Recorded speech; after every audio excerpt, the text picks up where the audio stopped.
Just wanted to ask you, what ultimately led you to FSU? What was it about this school compared to other options that stood out to you and made sense for your final year of college ball? Really, for me, I was just looking to be challenged and come to a program, that has a lot of tradition, and especially being my last year, I felt like it was the right decision for me to come here and be with the coach that I've ended up playing with before, and just here to do whatever I can to make this team better. Next will be Bob Ferrante from the Osceola. Hey, good morning, Demetria. I'm curious, what were your first impressions when you met Coach Atkins, back at Charlotte, and then how long did it take to kind of rekindle the relationship, I guess, once you arrived on campus? My first impressions of Coach Atkins, I honestly kind of just saw how real he was, and then obviously just throughout the time leading up to the season, going through off-season workouts, he's a guy that he's going to push you on the field, and then off the field, he really cares for you. So to me, that's really where the relationship started, and then rekindling the relationship once I was in the portal. Obviously, it was good, and obviously, when this being my last year, is one of those things that just made sense for me. While I was at Charlotte, I've had 6 offensive line coaches at Charlotte, so just coming back to a coach that I'm familiar with, this being my last year, just made sense for me.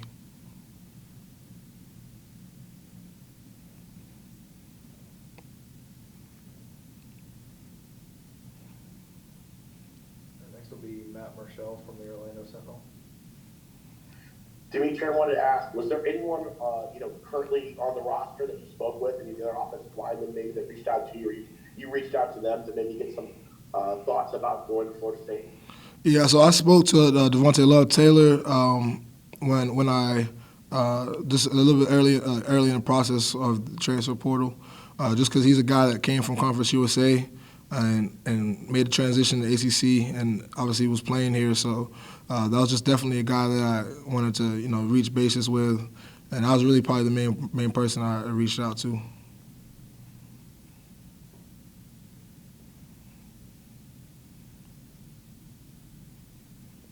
All right, next will be Austin Cox from Warchant. Hey there, Dimitri. You mentioned the tradition of FSU, kind of, and all that. Outside the connection with Coach Atkins, did you have any, prior history with FSU, or did you watch them all growing up, or anything like that?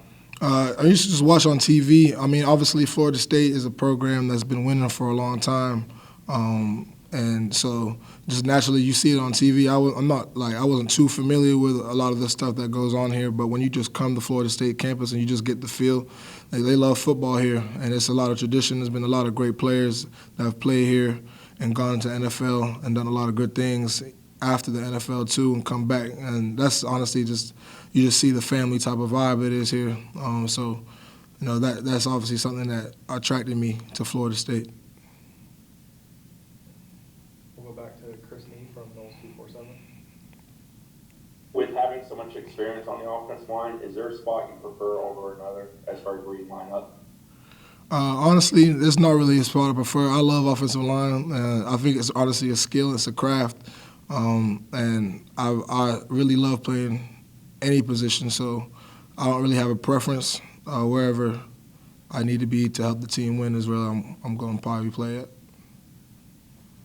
We'll go back to Matt from the Orlando Sentinel. Dimitri, what kind of player does FSU get with you? What kind of skills do you think you do well, and what kind of things do you think you need to improve on in your last year? I think FSU is going to get some leadership out of me. I feel like with my experience, offensive line, it's a developmental position. So oftentimes, especially when I was a young player, you make mistakes and stuff, but you have to make those mistakes to grow from them. So I've made a lot of mistakes in my career, and I've learned from them. I would say my pass protection is probably better, a strength in my game right now. And areas of improvement, just overall finishing plays, sustaining blocks. And I would say, just want to keep improving in the run game. All right, next will be Aslan Havavandi from Warchant.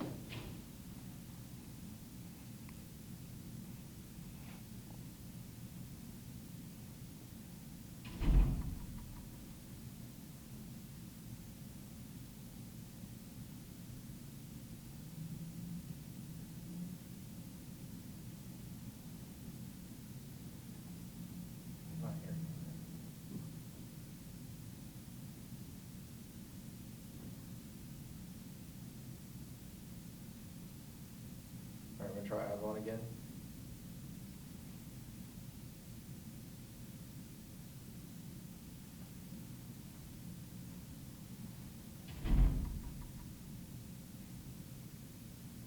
All right, sorry, Aslan.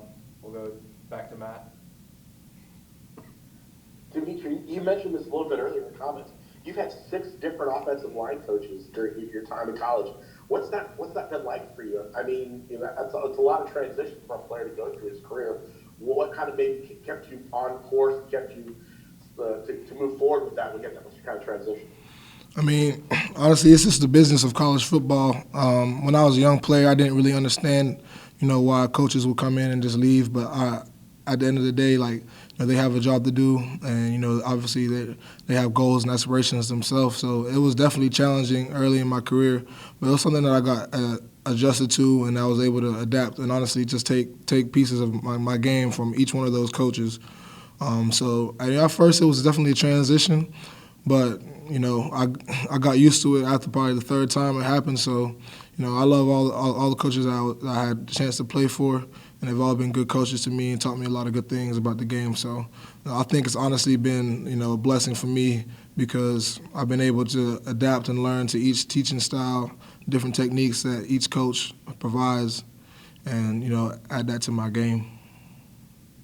We'll go back to Austin from Warchant.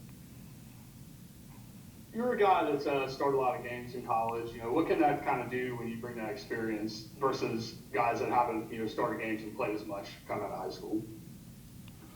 Well, like I said earlier, I feel like offensive line is really a developmental position. So I just feel like that experience, helps me out a lot. But it only gets me so far. Like nobody really cares about what I've done in the past. Right now, it's everything is just moving forward and helping the team as much as I can, helping the young guys come along and just teaching them things that I've learned from the past. But, it's a new day and age now, which are really just that only gets you so much.